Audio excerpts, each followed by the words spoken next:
پھر نہ بیٹھیں، کرسی خالی، یہاں بیٹھیں، اندر بیٹھیے، اندر آ جائیں۔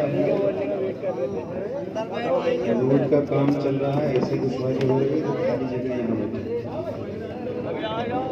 اندر آ جائیں۔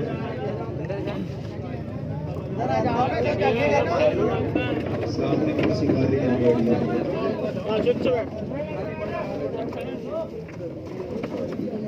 اندر خالی کرسی، یہاں بیٹھا، اندر خالی کرسی، یہاں بیٹھا۔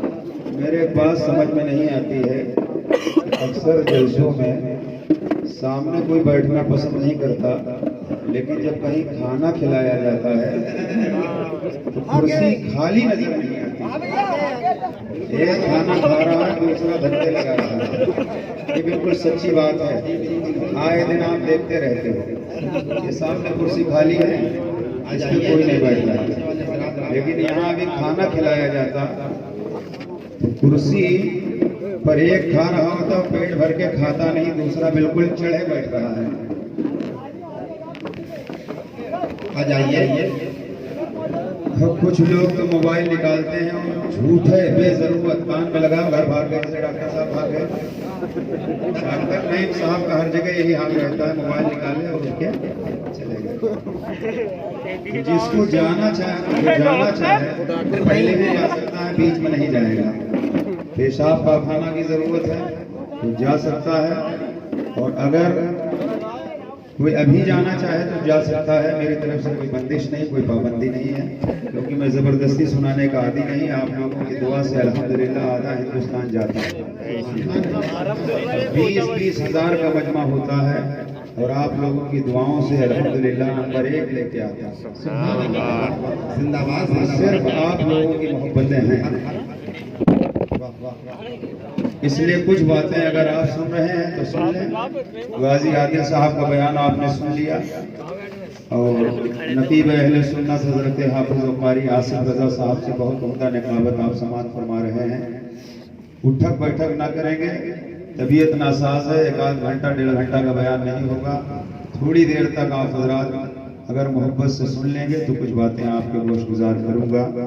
سب سے پہلے دل کی اتھا گہرائیوں سے مبارکباد پیش کرتا ہوں جھریا کے سبھی سنی نوجوان مسلمانوں کو، بالخصوص راجہ بھائی کو، جادل بھائی کو، شعیب بھائی کو، شبو بھائی کو، زبیر بھائی کو، جبرائیل بھائی کو، پرویز بھائی کو، یعنی جتنے لوگ ہیں، اگر کسی کا نام چھوٹ رہا ہے تو شکایت نہ کریں گے، اللہ سب کا نام بھی جانتا ہے، اللہ سب کا کام بھی جانتا ہے۔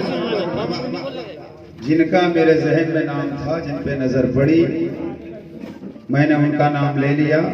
کوئی صاحب ناراض نہیں ہوں گے، اس لیے کہ ہمارے نام لینے سے کسی کی عزت بڑھنے والی نہیں ہے، عزت اللہ عطا فرماتا ہے، اور اللہ جس کو عزت دے دے اس کو کوئی ذلیل و رسوا نہیں کر سکتا ہے۔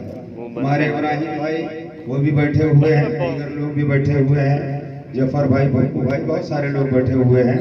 میں سب کا اگر نام لوں گا تو 10 منٹ ایسے ہی نکل جائے گا، اس لیے سب کا نام لینے کی ضرورت نہیں ہے۔ جن کا نام میں نے لے لیا، میں نے شروع میں بتا دیا کہ اللہ سب کا نام جانتا ہے، سب کا کام جانتا ہے۔ جعفر بھائی کا نام بھول گیا تھا، یاد آ گیا، جادل بھائی، جعفر بھائی، جگر بھائی، سارے لوگ جو بھی سب ہمارے بھائی ہیں، اور سنی جتنے ہیں وہ سب ہمارے بھائی ہیں۔ ایک بڑی اہم بات آپ کو میں بتا دوں کہ لاک ڈاؤن لگنے کے بعد سے کھلے میدان میں یہ پہلا جلسہ ہے سنی شہر میں۔ اتنے ڈنکے کی چوٹ پر میدان میں جلسہ کروا لینا، یہ صرف جھریا کے نوجوانوں کا کام ہے۔ اور میں کوئی منہ دیکھی تعریف نہیں کرتا، سب کو معلوم ہے کہ میں کسی کا منہ دیکھ کر تعریف نہیں کرتا، میں سچی بات کرتا ہوں، چاہے وہ اپنے وقت کا مالدار ہو، غریب ہو، کوئی بھی ہو۔ یہ سچی بات ہے کہ شہر سیونی میں میدان میں یہ پہلا جلسہ ہے۔ مسجد میں ڈھکے چھپے کسی نے جلسہ کر لیا، یا گلیوں میں کونے میں چھوٹی سی 11ویں شریف کر لیا، الحمدللہ جس نے جو کیا اللہ قبول فرمانے والا ہے. لیکن اس میدان میں کھلے میں غوث پاک رضی اللہ تعالیٰ عنہ کی محبت میں یہ پہلا جلسہ ہو رہا ہے، اور یہ صرف اور صرف جھیریا کے تمام مسلمان جو آپس میں متحد ہیں اسی کی برکت ہے. پورے شہر کے ہر محلے کے ہر تنظیم کو سبق لینا چاہیے کہ اگر آدمی متحد ہو جائے، لوگ آپس میں مل جل کر کے کوئی کام کرنا چاہیں تو کام آسانی سے ہو جاتا ہے، اور اگر فردن الگ الگ کوئی کام کرنا چاہو تو کام تو ہوتا ہے مگر دشواری سے ہوتا ہے. آج دنیا کی تمام قومیں متحد ہو چکی ہیں، لیکن قوم مسلم کا حال یہ ہے کہ پڑوسی کا دشمن ہے، دوست کا دشمن ہے، پیر سے حسد رکھتا ہے، عالم سے حسد رکھتا ہے. حتیٰ کہ نفرتیں اتنی بڑھ چکی ہیں کہ ایک مسلمان دوسرے مسلمان کو کاروبار بھی کرنے نہیں دینا چاہتا. اگر کسی نے ایک جگہ پہ چائے کی دکان کر لیا تو لا محالہ دوسرا مسلمان اگرچہ چائے کی دکان نہ چلے جا کر کے وہیں کھولے گا. مسلمانوں کے اندر اتنا زیادہ انتشار پیدا ہو چکا ہے. بزرگوں نے فرمایا کہ اتحاد زندگی ہے، اختلاف موت ہے. اگر منتشر رہو گے تو پھر وہ دن دور نہیں ہے کہ آپ پوری دنیا کا جائزہ لیں. آج مسلمانوں کا کیا حال ہے یہ بتانے کی ضرورت نہیں ہے، سب کو پتا ہے. آپ اپنے گھر سے سبق لیں اور دیکھیں اتحاد. آپ کے گھروں میں اکثر و بیشتر چیونٹیاں، ننھی چیونٹیاں، ان کا حال یہ ہوتا ہے کہ ایک چیونٹی اگر مٹر کا دانہ، تور کا دانہ یا گیہوں کا دانہ، ایک چیونٹی اگر ایک مٹر کا دانہ اٹھانا چاہے اکیلے اٹھا نہیں پاتی ہے. ایک تور کا دانہ ایک چیونٹی اٹھانا چاہے کیونکہ کمزور ہے، مٹر کا دانہ بڑا ہے، اٹھا نہیں پاتی. لیکن 10-12 چیونٹیاں مل کر کے مٹر کا دانہ اٹھا لیتی ہیں اور کھینچتے اپنے بلوں تک لے جا لیتی ہیں. 10-12 چیونٹیاں اگر مل جائیں تو وزنی چیز کو اٹھا کر کے اپنے گھر میں پہنچا دیتی ہیں. اگر مسلمان متحد ہو جائے تو دنیا کی کسی قوم میں طاقت نہیں ہے کہ مسلمان سے نظر ملا لے، مسلمان سے نظر ملا لے. اور چیونٹیوں کے چلنے کا انداز بھی آپ دیکھیں. چیونٹیاں جب چلتی ہیں تو ایک دو نہیں، قطار بقطار چلتی ہیں، لائن سے چلتی ہیں. بیچ میں آپ پتھر رکھ دیں، لائن بگڑے گی نہیں. پتھر کے اوپر سے چیونٹیاں گزر رہی ہیں. موٹا رسہ رکھ دیں، وہ قطار بقطار جائیں گی، رسے کے اوپر سے گزر جائیں گی.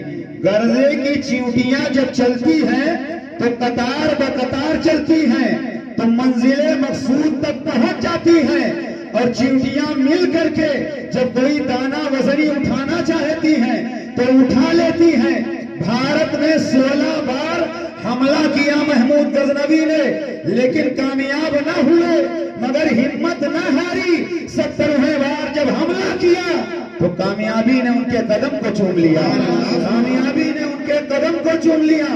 پتا چلا اگر سارے مسلمان، سنی مسلمان مل کر کے کوئی کام کرنا چاہیں تو جیسے آج جھیریا کے نوجوانوں نے یہ ثابت کر دیا ہے کہ الحمدللہ کھلے میدان میں غوث پاک کی محبت میں اس جلسے کا اہتمام کر دیا ہے. مگر سیاستدان، مالدار بہت کم لوگ ہیں کہ جو اس طرح کی محفلوں میں آتے ہیں. اس لیے کہ ان محفلوں میں اور آج دین جو بچا ہوا ہے وہ غریب مسلمانوں کی وجہ سے بچا ہوا ہے. آپ دیکھیں غریب مسلمان گھر میں غربت ہے مگر غوث پاک کا لنگر شریف وہ کرتا ہے، بھلے 11 لوگوں کو وہ کھانا کھلائے، نہ ہو سکے تو ایک ہی آدمی کی وہ دعوت کرتا ہے، مگر پورا سال مالدار لوگ کھاتے ہیں۔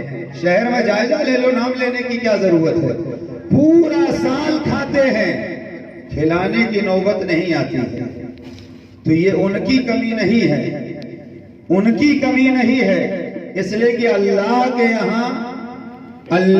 یہاں نہ کسی مالدار کی ضرورت ہے نہ کسی دنیا دار کی ضرورت ہے، پوری دنیا مل کر کے اگر نماز نہ پڑھے تو اللہ کا کوئی نقصان نہیں ہے، نقصان اس کا ہے جو نماز نہیں پڑھتا ہے۔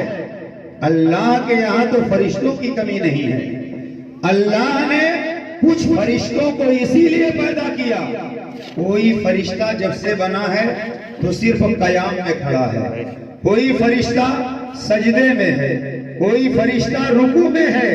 اللہ کے یہاں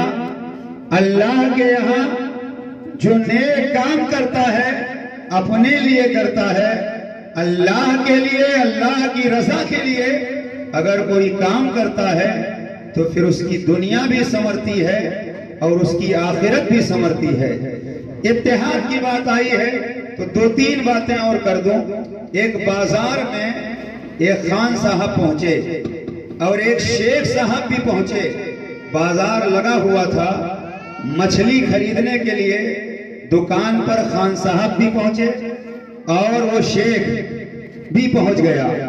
مچھلی کی قیمت 100 روپیہ لگایا خان صاحب نے، شیخ نے 150 لگا دیا۔ خان صاحب جلال میں آ کے 200 لگا دیا، شیخ پیچھے کہاں ہٹتا، 250 لگا دیا۔ غرضے کی ایک مچھلی کا دام 1800 روپیہ لگا دیا شیخ نے، 1700 پہ خان صاحب رہ گئے، 1800 شیخ نے لگایا اور مچھلی خرید لیا۔ اب مچھلی ایک ہے، 1800 روپیہ کی خرید لیا، اور جس گاؤں کے شیخ صاحب تھے اس گاؤں میں 1800 مکان مسلمانوں کے تھے، اور زیادہ تر شیخ برادری ہی کے مکان تھے۔ شیخ نے 1800 کی مچھلی خرید لی، گھر آئے، بیوی سے کہا مچھلی تیار کرو، اور 1800 گھر میں دعوت پیش کر دیا۔ بیوی نے کہا مچھلی ایک ہے، 1800 لوگ کیسے تناول کریں گے؟ کہا مچھلی آپ تیار کرو، میں سارا کام دیکھ لوں گا۔ ایک مچھلی تیار کر کے برتن میں باہر رکھ دیا شیخ نے، اور 1800 کو دعوت پیش کیا تھا۔ اب شیخ آتا اور مچھلی جو بنا کے رکھی گئی تھی انگلی ڈبو کر زبان پر لگاتا اور وہیں 1 روپیہ ڈال دیتا، مسکرا کے چلا جاتا۔ یکے بعد دیگرے 1800 شیخ حاضر ہوئے اور 1800 لوگوں نے دعوت بھی کھا لیا اور 1 روپیہ ڈالا تو 1800 روپیہ بھی جمع ہو گئے۔ 1800 روپیہ جمع ہو گئے، 1800 لوگوں کی دعوت بھی ہو گئی۔ معلوم یہ ہوا کہ اگر اتحاد ہو، محبت ہو، پیار ہو تو گھاٹا نہیں ہوتا ہے۔ ایک مچھلی میں 1800 لوگوں نے کھایا بھی اور 1800 واپس بھی آ گیا، اور وہ جو نام کے خان صاحب تھے ان کو نیچا بھی دیکھنا پڑ گیا، اور وہ سمجھ گئے کہ اکیلے کسی سے مقابلہ نہ کرنا۔ اس لیے معلوم یہ ہو گیا کہ ہمیں اتحاد کی ضرورت ہے، مل جل کر کے رہنے کی ضرورت ہے۔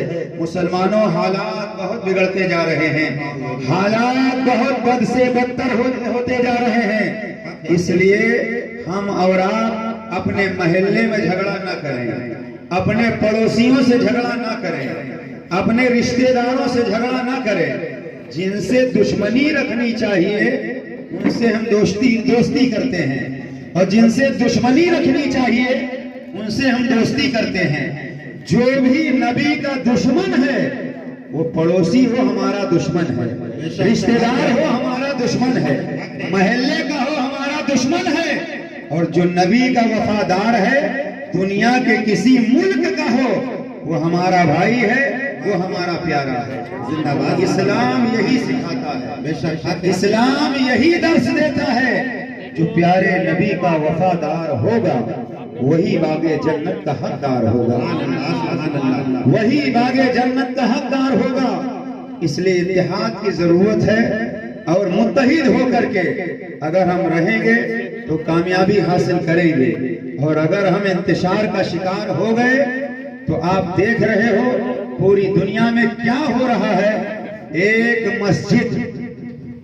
مسجد پورا ہندوستان مل کر کے نہ بچا سکا۔ کتنی مسجدیں آج دوسروں کے قبضے میں چلی گئی، کیوں؟ جب ہم مسجد میں جائیں گے نہیں، نماز پڑھیں گے نہیں، تو مسجدوں پر دوسرے قبضہ کریں گے۔ جب تک مسجد کھلی رہی کسی کی ہمت نہیں ہوئی کہ مسجد پر قبضہ کرے۔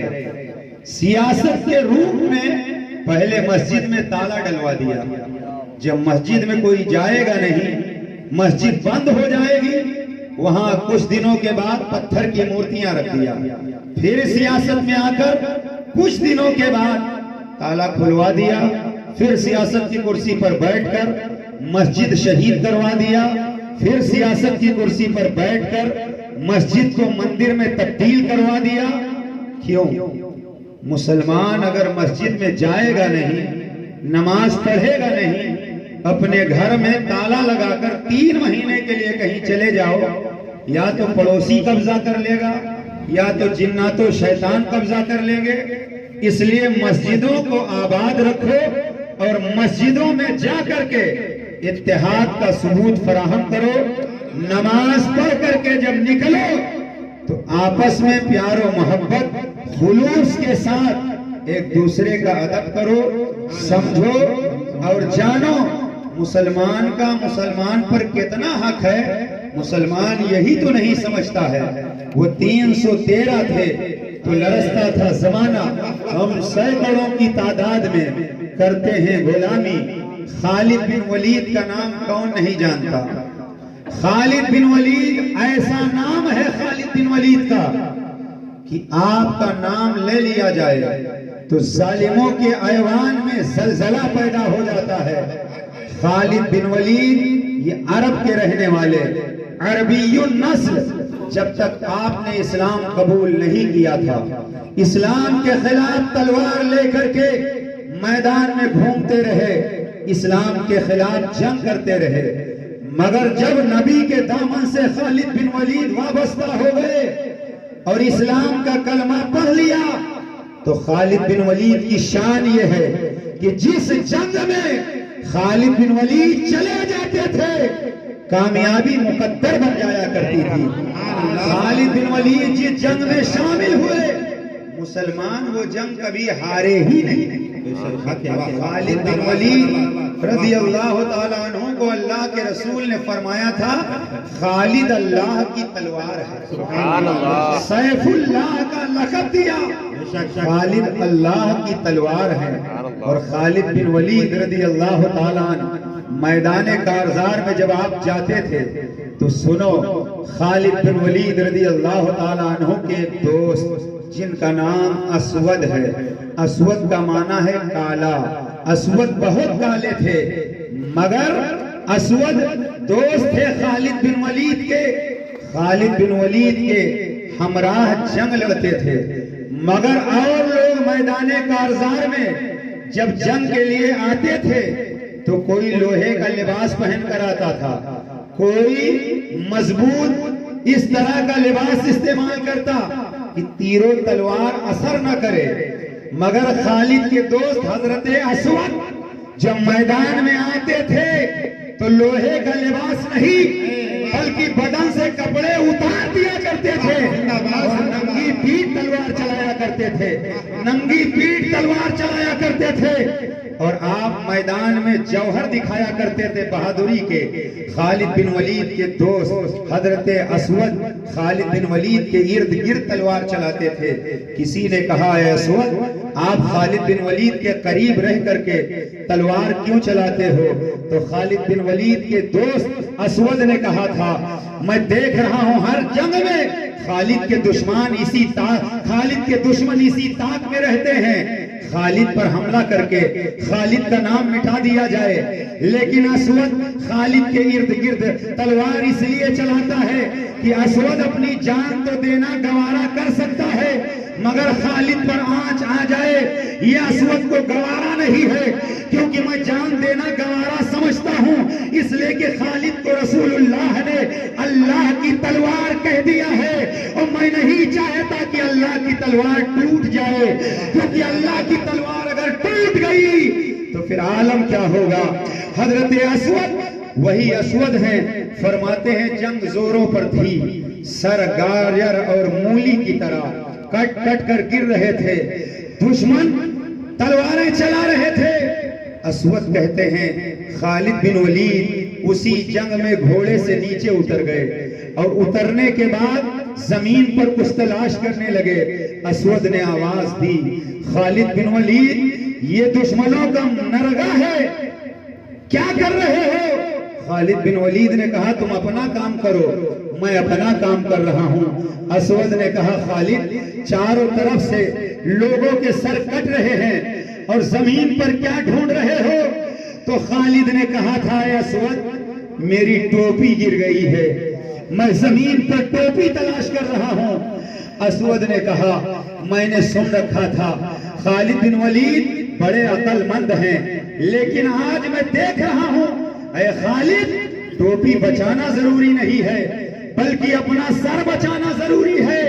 تو خالد بن ولید نے تاریخی جملہ کہا تھا، خالد بن ولید نے کہا اے لوگوں تم سمجھتے ہو جنگ میں خالد کی بہادری سے کامیابی ملتی ہے؟ نہیں، تم یہ سمجھتے ہو کہ جنگ میں خالد بن ولید کی جو کامیابی ملتی ہے وہ اس لیے کہ یہ تیر و تلوار چلانا جانتے ہیں؟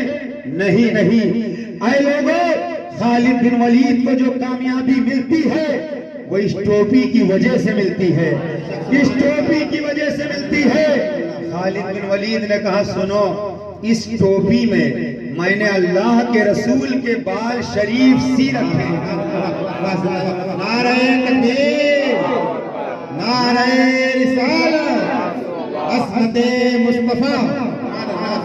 خالد بن ولید فرماتے ہیں فتح یابی جو ملتی ہے یہ رسول کے منہ مبارک کی برکت سے ملتی ہے۔ خالد بن ولید نے ایک بات اور کہی تھی، ٹوپی گر گئی ہے، میں ٹوپی اس لیے تلاش کر رہا ہوں کہیں یہ ٹوپی نبی کے گستاخوں کے ہاتھ نہ لگ جائے، کہیں ٹوپی نبی کے دشمنوں کے ہاتھ نہ لگ جائے اور وہ ٹوپی کی توہین کر دے۔ اللہ اکبر۔ خالد بن ولید صحابی رسول ٹوپی کی توہین کوئی کرے یہ گوارا نہیں ہے۔ کیسے مسلمان ہو، کیسے مسلمان ہو؟ نبی کی شان میں لوگ کارٹون بنائیں، نبی کو گالیاں دیں، نبی کو برا بھلا کہیں، نبی کو مر کر مٹی میں ملنے والا کہیں، نبی کو چمار سے زیادہ معاذ اللہ ذلیل کہیں، نبی کو بڑا بھائی کہیں، نبی کی شان میں توہین کریں اور تم خاموش رہو۔ یہ خاموش مزاجی تمہیں جینے نہیں دے گی، یہ خاموش مزاجی تمہیں جینے نہیں دے گی۔ جینا ہے اس دور میں تو کوہرام مچا دو، جینا ہے اس دور میں تو کوہرام مچا دو۔ خالد بن ولید کے جسم پر انگلی کے برابر کوئی حصہ باقی نہیں تھا جہاں تیر و تلوار کا زخم نہ لگا ہو، لیکن خالد بن ولید کی بڑی تمنا تھی کہ ان کو شہادت مل جائے۔ لیکن خالد بن ولید کو شہادت اگر مل گئی ہوتی اور جنگ میں شہید ہو جاتے تو رسول اللہ نے کہا تھا خالد اللہ کی تلوار ہے، لوگ کہتے اللہ کی تلوار ٹوٹ گئی، مصطفیٰ نے خالد بن ولید کو اللہ کی تلوار کہہ دیا تو میدان کارزار میں خالد کو کوئی شہید نہ کر سکا۔ یہ نبی کی زبان میں پاور ہے، ایک جنگ کے موقع پر لوگوں نے کہا تھا یا رسول اللہ دشمنوں کے پاس حرب و ضرب تیر و تلوار بہت سارے ساز و سامان ہیں، ہمارے پاس ٹوٹی تلواریں ہیں۔ تو اللہ کے نبی نے مسکرا کے فرمایا سامنے کھجور کا جو درخت ہے اس کی شاخیں توڑ لاؤ۔ صحابی رسول شاخ توڑ کر لاتے ہیں، نبی نے اپنے ہاتھ میں وہ شاخ لیا اور صحابی کو جب دے دیا تو یہ کھجور کی شاخ وہ کام کر رہی تھی جو میدان کارزار میں تلوار کام نہیں کر رہی تھی۔ کھجور کی شاخ اب گردن نہیں کاٹ رہی تھی بلکہ تلوار کو بھی ٹکڑے کر رہی تھی، تلوار کو بھی تو ٹکڑے کر رہی تھی۔ نبی اگر کھجور کی شاخ صحابی کو عطا کر دیں تو شان یہ ہے کہ وہ میدان کارزار میں تلوار کا کام دے دے، وہ تلوار کا کام دے دے۔ ہمارے تمہارے نبی اس شان کے ہیں کہ اگر زبان سے کہہ دیں تو اللہ اسے پورا کر دیتا ہے۔ بس ایک بات اور عرض کروں، یہی خالد بن ولید ہے رضی اللہ تعالی عنہ، ملک روم پر حملہ آور ہوئے ایک علاقے پر تو عیسائی گھروں سے نکل آئے۔ خالد بن ولید ہم جنگ نہیں کریں گے، ہماری ایک شرط اگر آپ مان لو۔ خالد بن ولید نے فرمایا تمہاری شرط کیا ہے؟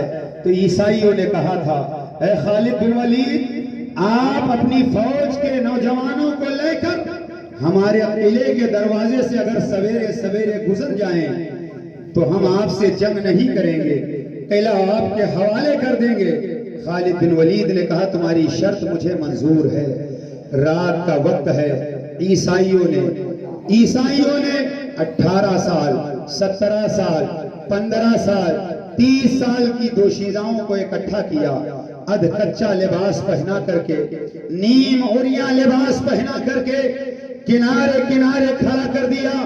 عیسائی جانتے تھے کئی مہینے سے نوجوان اپنے گھر نہیں گئے ہیں، بعض نوجوان وہ ہیں جن کی شادیاں نہیں ہوئی ہیں، یہ جب آدھے لباس میں لڑکیوں کو دیکھیں گے، کچے لباس میں دوشیزاؤں کو دیکھیں گے، ان کا جوش جہاد سرد پڑ جائے گا، ان کا ایمان متزلزل ہو جائے گا اور تلواریں ان کی ڈھیلی پڑ جائے گی، اس طرح سے ان پر ہم غالب آ جائیں گے۔ خالد بن ولید سویرا ہوا، فوجی نوجوانوں کو آگے بڑھے، لے کر کے دیکھا سڑک کے کنارے کنارے نیم عریاں کچا لباس پہنا کر کے عیسائیوں نے لڑکیوں کو کھڑا کر دیا ہے۔ خالد بن ولید کی آنکھوں میں آنسو آ گئے، نوجوانوں کو جمع کر کے ارشاد فرمایا اے نوجوانوں میں سمجھ گیا ہوں عیسائیوں نے چال چلی ہے، تمہارا جوش جہاد یہ ٹھنڈا کرنا چاہتے ہیں۔ اے نوجوانوں اسلام نے زمین پر چلنے کا سبق دیا ہے، اسلام نے تمہیں زندگی گزارنے کا شعور فراہم کیا ہے۔ نوجوانوں آؤ آنکھیں بند کر لو، نظروں کو جھکا لو، میرے پیچھے پیچھے آؤ۔ خالد بن ولید آگے آگے ہیں، نوجوان پیچھے پیچھے ہیں۔ نہ مڑ کر کے بے درد قاتل نے دیکھا، تڑپتے رہے نیم جا کیسے کیسے۔ خالد بن ولید نوجوانوں کو لے کر کے قلعے میں داخل ہو گئے، اور جب قلعے میں داخل ہو گئے کسی نوجوان نے لڑکی کی طرف نظر اٹھا کے نہ دیکھا تو پورے عیسائیوں نے خالد بن ولید کے قدموں میں سر رکھ دیا تھا اور کہہ دیا تھا خالد ہم سب کو کلمہ پڑھاؤ اور دائرہ اسلام میں داخل کرو۔ نعرہ تکبیر، نعرہ رسالت، مسلک اعلی حضرت، عظمت اسلام، مذہب اسلام۔ خالد بن ولید مجھے کلمہ پڑھاؤ، اسلام میں داخل کرو۔ پورا شہر کا شہر کلمہ پڑھ کر مسلمان ہو، پورا شہر کا شہر کلمہ پڑھ کر کے مسلمان ہو گیا۔ مسلمان جب نظر جھکا کے چلتے تھے، ایک بات اور ذہن میں آ رہی سنو، ایک جنگ کے موقع پر 3 سگے بھائی، تینوں سگے بھائی، اسلام و کفر کا مارکا، حق و باطل کی لڑائی، تینوں سگے مسلمان اسلام کے لیے لڑنے گئے، گرفتار کر لیے۔ عیسائیوں نے گرفتار کیا اور کہا اب بھی سویرا ہے، اسلام اگر چھوڑ دیتے ہو، عیسائی مذہب قبول کرتے ہو تو ہم مالا مال کریں گے۔ تینوں بھائیوں نے کہا یہ غلامان محمد جان دینے سے نہیں ڈرتے، یہ سر کٹ جائے یا رہ جائے پرواہ نہیں کرتے۔ کہا تیل بلایا جائے، آگ روشن کی گئی، ایک کڑھائی اس آگ پر رکھی گئی، زیتون کا تیل ڈالا گیا اور کئی من تیل ڈالا گیا۔ جب تیل کھولنے لگا، جوش مارنے لگا، تو تینوں بھائیوں کو بلایا گیا۔ اب بھی سویرا ہے، اسلام کا دامن چھوڑو ورنہ جلتے ہوئے تیل میں ڈالا جائے گا۔ مسلمانوں ایک لمحے کے لیے سوچو، آج اس طرح کا معاملہ اگر آ جائے تو ہمارا حال کیا ہوگا؟ آج آپ سوچیں اور غور کریں، آج ہم آزاد ہیں، اس کے باوجود اسلام کی اہمیت نہیں سمجھتے۔ اسلام کی اہمیت صحابہ سے سمجھو۔ کھولتا ہوا تیل ہے، تینوں بھائیوں نے کہا اسلام نہیں چھوڑ سکتے۔ ایک بھائی کو جلتے ہوئے تیل میں ڈال دیا گیا، کھولتے ہوئے تیل میں ڈال دیا گیا۔ دونوں بھائیوں نے پڑھا انا للہ و انا الیہ راجعون، غم نہ کیا، شکوہ نہیں کیا۔ دو بھائی کھڑے دیکھ رہے ہیں، ڈرایا دھمکایا، اب بھی وقت ہے، اسلام چھوڑ دو۔ دونوں بھائیوں نے وہی جواب دیا، ہم اسلام نہیں چھوڑ سکتے۔ پھر اٹھا کے ایک بھائی کو کھولتے ہوئے تیل میں ڈال دیا گیا۔ آپ سوچو، اگر آج رشتہ داروں میں کہیں میت ہو جاتی ہے تب ہمارا حال کیا ہوتا ہے؟ گھر والے روتے روتے آسمان سر پہ اٹھا لیتے ہیں، مگر اسلام کے لیے دو بھائیوں کو کھولتے ہوئے تیل میں ڈال دیا گیا۔ بچا تیسرا نوجوان، 18 اور 19 سال کی عمر تھی۔ وزیر نے کہا بادشاہ کے، اب بھی سویرا ہے، اسلام کا دامن چھوڑو ورنہ یہی حال تمہارا ہوگا۔ اس نوجوان نے کہا میں موت پسند کر سکتا ہوں لیکن اسلام کا دامن نہیں چھوڑ سکتا ہوں۔ تب تک وزیر نے کہا نوجوان ہو، آؤ میرے ساتھ چلو۔ گھر جا کر کے بادشاہ سے کہا یہ نوجوان ہے، اس سے بہت سارا ہم کام لیں گے، آپ مجھے مہلت دے دو تاکہ میں اس کا اسلام چھین لوں۔ بادشاہ نے کہا مہلت دی میں نے۔ وہ وزیر گھر گیا، اس کی ایک خوبصورت نوجوان بیٹی تھی جس کے حسن و جمال کا چرچا دور دور تک تھا۔ وزیر نے اپنی لڑکی کو بلایا اور کہا ایک نوجوان لایا ہوں، یہ مسلمان ہے، اگر اس کا ایمان چھیننے میں کامیاب ہو گئی تو بہت سارا مال دیا جائے گا، ہمیں کرسی مل جائے گی۔ نوجوان لڑکی نے کہا کہ اس کا ایمان چھیننا تو میرے بائیں ہاتھ کا کھیل ہے، آپ پریشان نہ ہو علی بزرگوار، میں اس کا ایمان ایک ہی رات میں چھین لوں گی۔ اللہ اکبر، نوجوان ہے، 18 اور 19 سال کی عمر ہے۔ حضرات وزیر نے اپنی بیٹی سے کہا ٹھیک ہے، کمرے میں نوجوان کو بند کر دیا۔ رات کا حصہ گزر گیا، بن سمر کر کے دنیا کا حسن زلفوں کو لہراتے ہوئے ادھ کچا لباس پہن کر کے کمرے میں جب پہنچی ہے، مگر واہ رے مسلمان، 19 سال کی عمر ہے۔ مسلمان نے دیکھا کوئی خاتون کمرے میں آئی ہے، مسلمان نوجوان نے فوراً نیت باندھ لی اور اللہ اکبر کہہ کر کے تکبیر تحریمہ کہہ کر نیت باندھی اور پوری رات نماز میں گزار دی۔